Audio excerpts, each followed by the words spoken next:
We are here today with the Pigeon Detectives in a deep dark corner of London. So chaps, why don't you just one at a time just give us a little introduction of who you are and what you do in the band. I'm Oliver, I play the guitar. Hi, I'm Matt, I'm the singer. Hi, I'm Ryan, I play guitar. And as I mentioned, the Pigeon Detectives, just to clear something up, I mean the name, I've heard a couple of different alternative versions. I've heard that it was a bit of an in-joke that sort of come about from the Leeds Festival. I've heard somewhere that it was from a 70s French cartoon. I'm not sure how much truth there is in that. Is there any way you want to clear that up? Your first... One of them was right. Yeah, your first the in-joke anecdote was probably the most accurate. It was an in-joke from the Leeds Festival. Yeah, we used to go there before we were even in a band, but we obviously aspired to be in a band, and we were just around the campfire drunk, talking about, you know, what band names could we have, and the Pigeon Detectives was just a ridiculous one that got thrown around. And then sometime later we actually got a gig for real.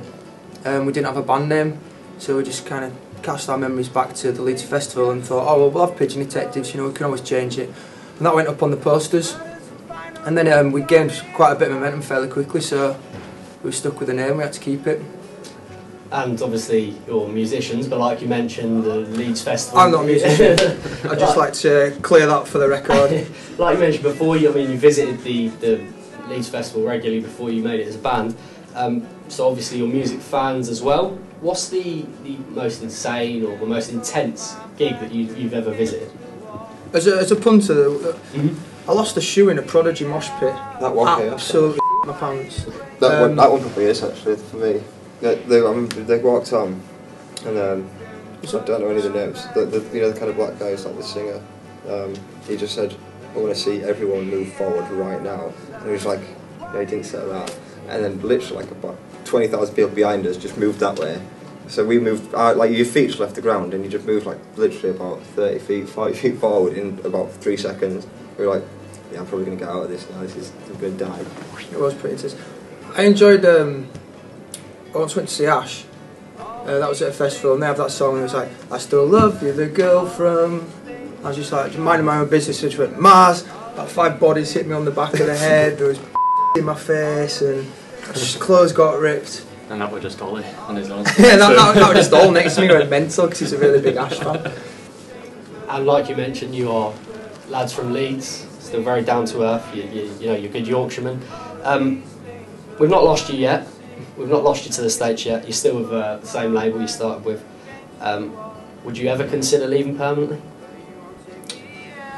I think when you sat at home, it's really good, it's nice or whatever, but then you get bored, and then you go away, and then when you're away you sort of miss home a bit. So in an ideal world, I'd have houses all over the world that I could just flutter around, so I'd never be bored, but in an ideal world, that costs a lot of money. But I'd have a penthouse in New York yeah. And a 17-bedroom detached mansion on the outskirts of Leeds City Centre. I don't think I'd leave Leeds, or won't move far from Leeds anyway. I quite like a lot of open space. If anything, I'd move a bit more into the country.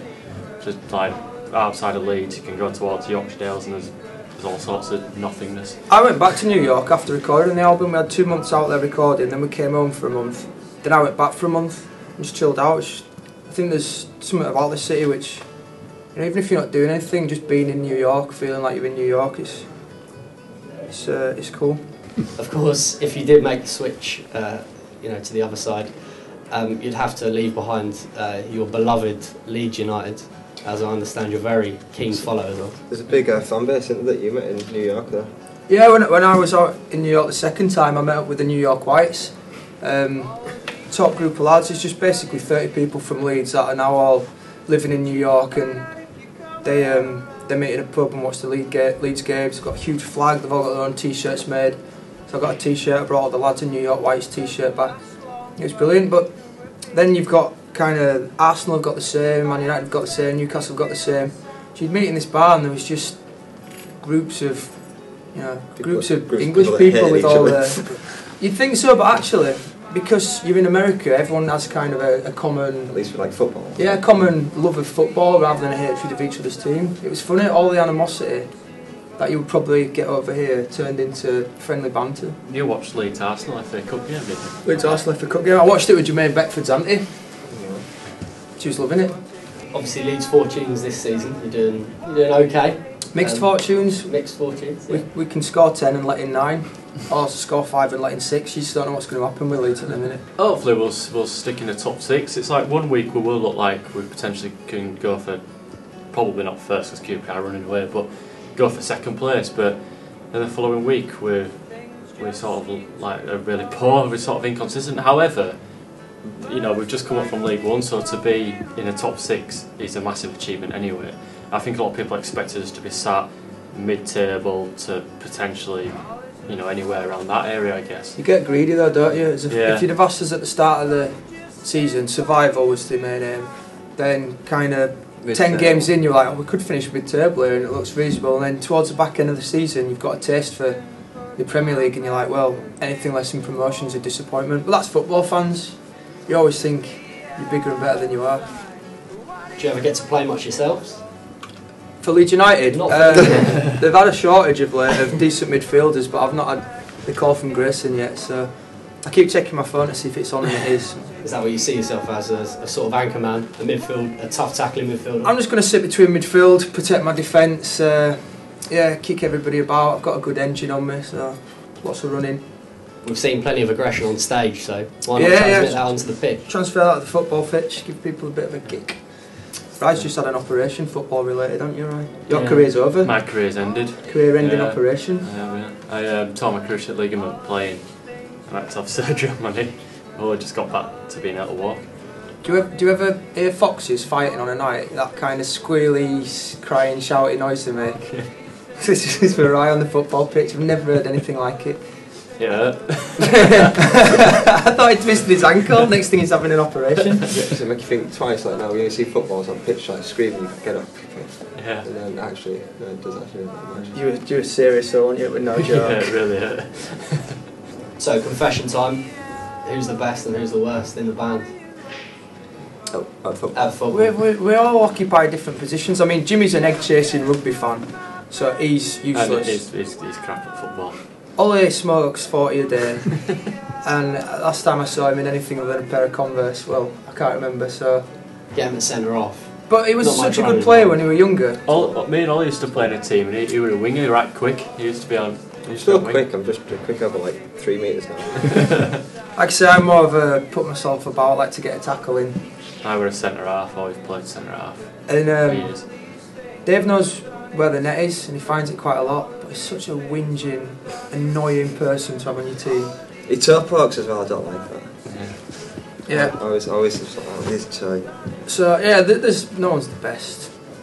There's no best. We're all the same. We're all very fairly, diplomatic. apart from Very Jimmy, diplomatic. we're all fairly similar level, to be fair. There's probably nobody that much better than None of us are stand out like really good footballers. I mean, if you want to settle it, I've scored on Soccer M, right? Have you scored on Soccer M? Yeah, I have, Have you scored on Soccer M? Or? no. No, it's Dave scored on Soccer M. No, I haven't. No, did Jimmy score? No, I didn't. Probably between me and Ryan. Yeah. So when you were kids and dreaming about being in the stadium with thousands of people, were you dreaming about performing music, or were you dreaming about, you know, putting on that Leeds jersey and having a go? I think we were probably kicking footballs before we were listening to music records. So I think we were quite realistically knew we were never going to be professional footballers. hey, I'm still harnessing that dream. I still believe. Yeah. But yeah, you always want to be a professional footballer. Then you realise you're useless, and you should pick up a guitar and join a band. And finally, as Yorkshiremen, as musicians, and as big football fans, when are we going to see a cover of Marching On Together? We've quite often sung Marching On Together to away fans. We busted it out in Newcastle At gigs. at the gig on stage, and we had Alan Smith come to watch us. He's from the same village as us, so we know him quite well, and he just transferred to Newcastle. And he was stood at the side of the stage singing Marching On Together with us. We've sung it in Manchester, and it was actually aimed at the Man United fans, but I don't think the Man City fans appreciated it either, so that was just 2,000 people booing us. But I think they realise we're having a laugh, and they have a laugh. It's just pantomime band then. But yeah, I'd like to do a cover. If Leeds get promoted, we'll do a cover of Marching On Together. Is that a promise? And that's It's a an promise. exclusive. Excellent. Well, on that note, thank you very much. Cheers. Cheers. Thank you. Nice one, cheers. All isn't lost 'cause I hear you say so. Suppose we'll just head back into town.